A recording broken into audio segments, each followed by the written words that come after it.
Buntag mga kaigsunan ko ni Kristo. Ano yan usab kita karon sa ato ang YouTube channel. Welcome sa tanang mga subscribers, sa atong mga viewers ug sa atong sharer. Ug have a nice day. Ug sa tanan nga mga kaigsunan kong mga OFW nga anaa sa nagkalain-lain nga nasod. So atong pagahisgutan karon ang kinabuhi sa usa ka overseas Filipino worker. Una, ang Pilipino nga nagtrabaho nga anaa sa laing bansa.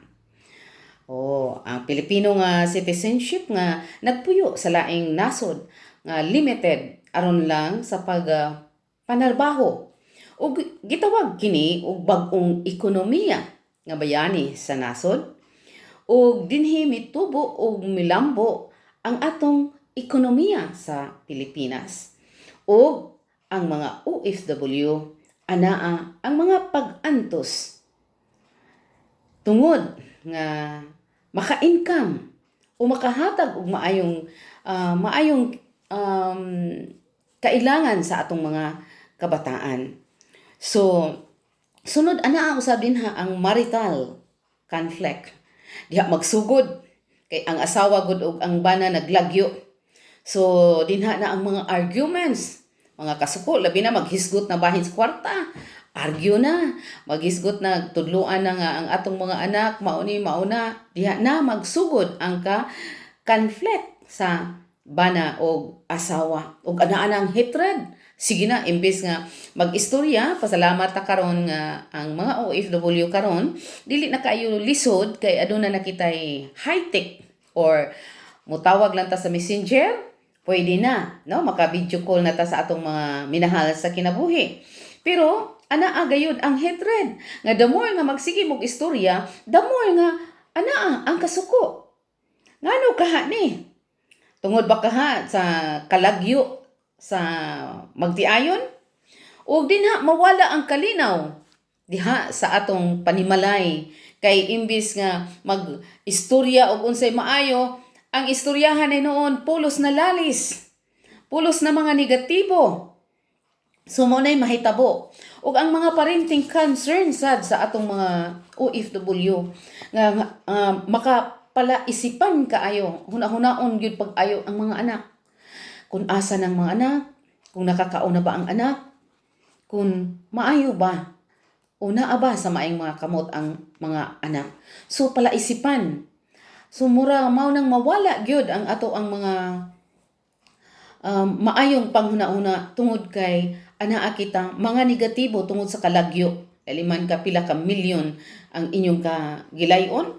So mao na usab kana nga diha ang abuse ug ubang mga problema nga moabot sa ato ang pamilya. Na ang mga pang-abuso din ang panahona. Ug suka og gitawag usab kini nga considered usab kini nga hero tungod kay ang physical lang daan nga imbis nga tuwa siya sa iyang pamilya, wala, layo kayo siya tungod kay nangita gyud og maayo nga kabuhayan sa pamilya. So ana-ana ang physical nga pagpasakit nga ang atong kasing-kasing diha mura na og tungod sa kalayo sa ato ang mga minahal sa kinabuhi. Dili lalim ang usa ka OFW. So unsa kay atong buhaton ani? So ang mental, ang hunahuna, ang atong mga panghunahuna nga ang atong giisip, asa na karon atong anak, asa na karon atong bana, asa na karon atong asawa tungod sa kalayo. Anaa na din ang mga daghang pagduha-duha, anaa na din ang daghang mga panghuna-huna nga mapasok nga dautan kay si Satanas usab malipay man na siya nga maguol ang tao.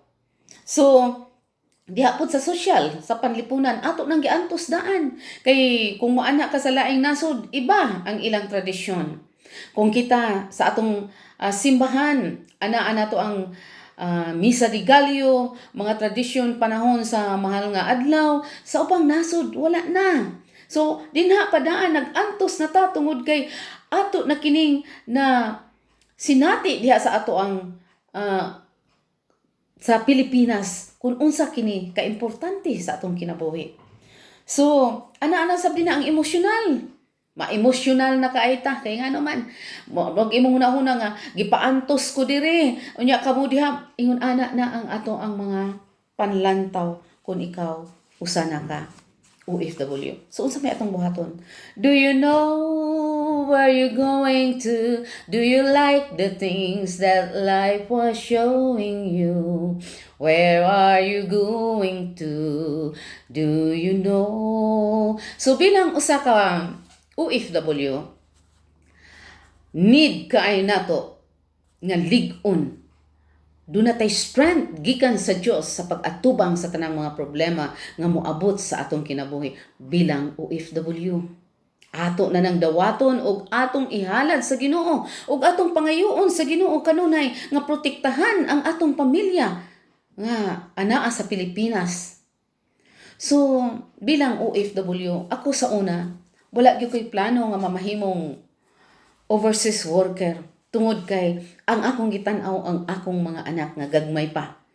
O ang Holy Eucharist ako kay kini og katabang sa akong kinabuhi. During sa akong sa kabatanunan pa nako, nag-edad ko mga 13 years old, nahimo na akong usa ka choir sa parokya.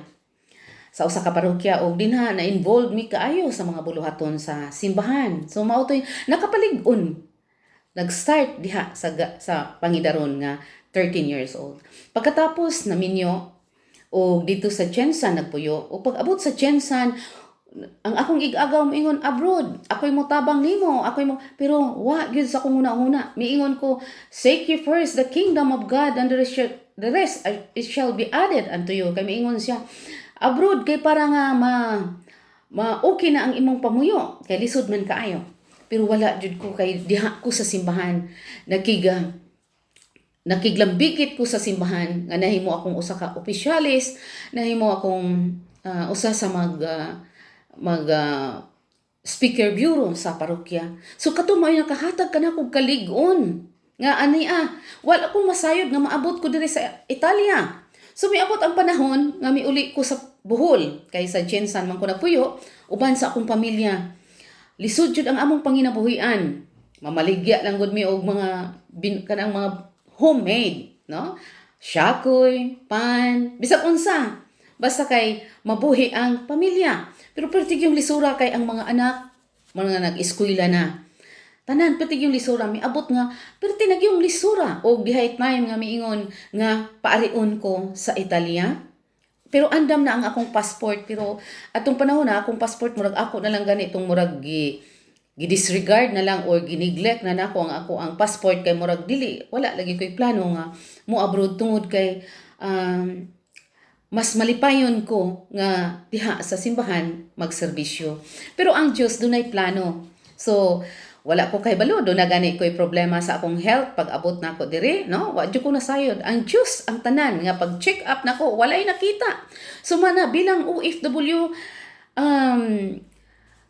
need kayo ta nga muduol gyud ta mo connect gyud ta kanunay sa Ginoo kun ano na may aduna magyud santos nga misa like for example diri sa Italia musimba gyud ta mo dawat gyud ta sa lawas ug dugo ni Kristo kay kini mo ay makahatag kanatog kalig-on sa panarbaho nato sa layo nga bisan pa og asahay wala na tay kalinaw sa tungon-una tungod sa kalayo sa tong pamilya ilabi na karong panahon nga anaa kita sa COVID nga atong bisan sa ako ang akong hunahuna gusto na kong muuli sa Pilipinas. Bahala na lang og unsay amo ang makaon dito kay makakaon ni tanan.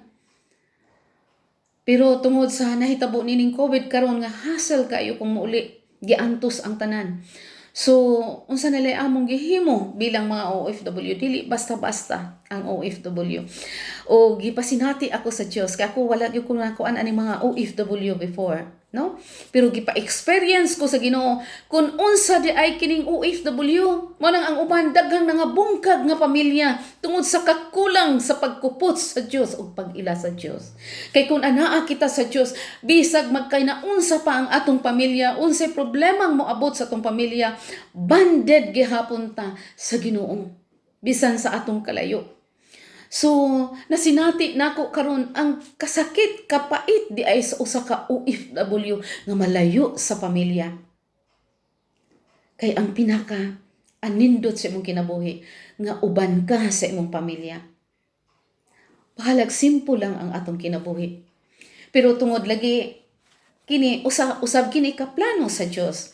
Wala ko masayod sa umaabot kung unsay plano sa Ginoo nako nganong gipa-experience ko niya sa OFW. Ug akong nakita sa una, baliwala lang na akong mga nag-abroad, no? Wa ko magkuan ana, pero karon akong nasinati nga kaning pag-abroad mura kini og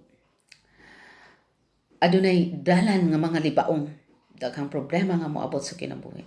So ang ato lang maayong buhaton karon ang kanunay nga pagduol sa Dios.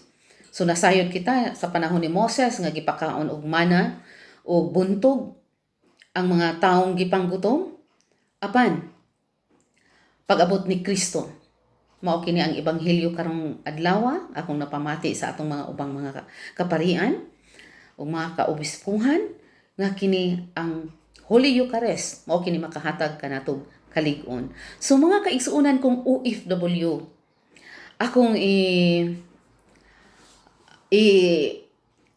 sangat sa inyo nga kitang tanan magmalipayon ta, makontinto ta kung naana ang Dios. So katong mga gusto nang manguli, gusto nang magpersempre, okay, go. Kay nag-ingon gani kung gusto kag kalinaw sa tibuok kalibutan, uli sa imong panimalay kay ga-start sa ato ang pamilya. Ga-start sa atong kaugalingon ngadto sa atong pamilya. So sakit kay pamalandungon nga daghan kay mga OFW karon nga nagkabungkag. Instead nga yung abroad kay mangita og maayong panginabuhian alang sa mga kabataan, pero nawala ang tanan. So dili nato malilom kini nga daghan kay nahitabo nga ingon ani. So atong iampo ang atong mga kaigsuonan nga mga OFW. Dili basta-basta ang giatubang sa mga OFW sa pagtrabaho, ilabi na gyud ang anaa sa Middle East. Okay lang sa Italia. Mas maayo nga magtrabaho mo dinhi sa Italia kay walay discrimination. Patas ang tanan.